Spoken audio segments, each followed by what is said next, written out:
নাহমাদুহু ওয়া নুসাল্লি আলা রাসূলিহিল কারীম, আম্মা বা'দ। একটি সুখী ও সমৃদ্ধ দাম্পত্য জীবনের স্বপ্ন সবাই দেখেন, কিন্তু সবার জীবন কি সুখী হয়? অনেক সময় দাম্পত্য জীবনে নেমে আসে হাজারো দুঃখ, অশান্তি ও হতাশা। এর অন্যতম কারণ দাম্পত্য জীবন সম্পর্কে সঠিক জ্ঞান, প্রস্তুতি ও আয়োজনের অভাব।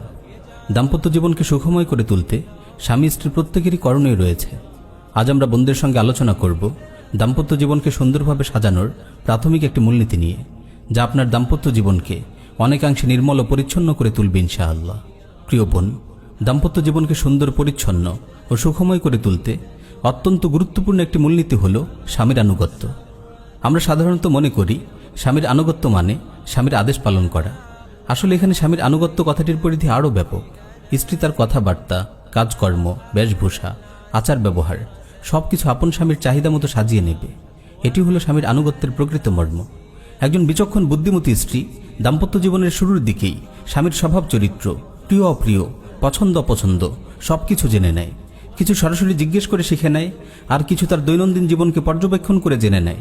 তারপর সে নিজেকে সেভাবে সাজিয়ে তোলে। এই প্রসঙ্গে প্রিয় বোনদের আমরা একটি ঘটনা শোনাতে চাই, যেখান থেকে আমরা অনেক কিছুই শিখতে পারবো ইনশাআল্লাহ। ইমাম শাবি রাহিমাহুল্লাহ একবার কাজী সুরাই রাহিমাহুল্লাহর সঙ্গে সাক্ষাৎ করেন। তিনি সুরাই রাহিমাহুল্লাহর কাছে তার পরিবারের অবস্থা সম্পর্কে জানতে চান। সুরাই রাহিমাহুল্লাহ বলেন, আজ 20 বছর হয়ে গেল আমার পরিবারে কোনো অশান্তি, কোনো অসঙ্গতি আমি দেখিনি। এমনকি কোনো দিন আমাকে রাগান্বিতও হতে হয়নি। শাবি রাহিমাহুল্লাহ জানতে চান, এটি কিভাবে সম্ভব হলো? তিনি বলেন, বাসর রাতে যখন আমি আমার স্ত্রীর ঘরে ঢুকলাম, তার অপূর্ব সুন্দর চেহারা দেখে আমি মুগ্ধ হলাম। মনে মনে ভাবলাম, আমার উচিত পবিত্র হয়ে 2 রাকাত সালাত ও শুকর আদায় করা। সালাত যখন শেষ হলো, বুঝতে পারলাম আমার স্ত্রীও আমার সঙ্গে সালাত আদায় করেছে, আমার সাথেই সালাম ফিরিয়েছে। ওই দিন বাসর রাতেই আমার বুদ্ধিমতী স্ত্রী আমাকে বলল, আমি আপনার কাছে একজন অপরিচিত নারী। আপনার রুচি ও স্বভাবের ব্যাপারে আমি কিছুই জানি না। আপনার পছন্দনীয় বিষয়গুলো বলুন, যাতে সেগুলো আমি নিয়মিত করতে পারি। আর আপনার অপছন্দনীয় বিষয়গুলো আমাকে জানিয়ে দিন, যাতে আমি সেগুলো ত্যাগ করতে পারি। স্ত্রীর এমন সুন্দর কথার জবাবে আমি বললাম, তুমি এমন কিছু কথা বলেছ যার উপর অটল থাকতে পারলে তুমি পরিপূর্ণ কল্যাণ লাভ করবে, আর এর বিপরীত কিছু করলে তোমার কথাই তোমার বিপক্ষে দলিল হবে। তারপর আমি তাকে আমার পছন্দ অপছন্দগুলো একে একে খুলে বললাম। সে জানতে চাইল, আপনার প্রতিবেশীদের মধ্য থেকে কারা ঘরে আসলে আপনি খুশি হন এবং কাদের আশা আপনি অপছন্দ করেন। আমি বললাম, অমুক অমুক আমার বাড়িতে আসুক তা আমি চাই না, আর অমুক অমুক বাড়িতে এলে আমার কোনো সমস্যা নেই। আমি আরও বললাম, অমুক অমুক পরিবারের লোকেরা ভালো, সুতরাং তুমি চাইলে তাদেরকে ঘরে আনতে পারো, আর অমুক অমুক পরিবারের লোকগুলো খারাপ, তাদের ঘরে আসার অনুমতি দেওয়া ঠিক হবে না। আমার সব কথা আমার স্ত্রী মনে গেঁথে নিল। আল্লাহর কসম, সে রাত ছিল আমার জীবনে সবচেয়ে সুখময় রাত। তারপর একে একে পুরো 20টি বছর যেন খুশি ও আনন্দের হাওয়ায় মিলিয়ে গেল। এই দীর্ঘ সময়ে তার মধ্যে আমি কেবল কল্যাণ ও সন্তুষ্টি খুঁজে পেয়েছি। একটি বারের জন্য সে এমন কিছু করেনি যা আমি অপছন্দ করি। হ্যাঁ, শুধু একবার তার একটি কাজ আমি অপছন্দ করেছিলাম, তবে পরে আমি বুঝতে পারি ভুলটি মূলত আমারই ছিল। এই অবস্থাতেই সে আমাকে ছেড়ে আল্লাহর ডাকে সাড়া দেয়। আল্লাহ তার উপর রহম করুন।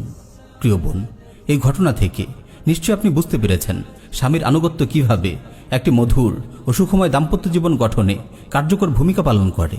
নেককার মুমিন নারীরা অনেক বুদ্ধিমতী ও বিচক্ষণ হয়ে থাকে।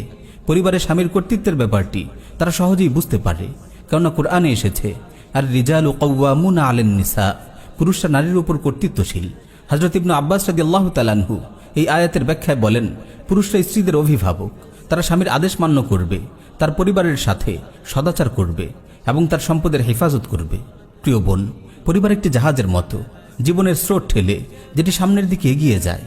জাহাজের জন্য যেমন একজন কাপ্তান চাই, তেমনি ভাবে পরিবারের জন্য চাই একজন অভিভাবক। অন্যথায় তার অগ্রগতি ব্যাহত হবে। এমনকি সমুদ্রের অবস্থা নাজুক হলে ডুবেও যেতে পারে। আর সেই অভিভাবক হলেন আপনার স্বামী। প্রিয় বোন, আপনি হয়তো ভাবছেন, তাহলে সব সময় স্বামীর পছন্দের কথা ভাবতে হবে, তার সব কথা মানতে হবে?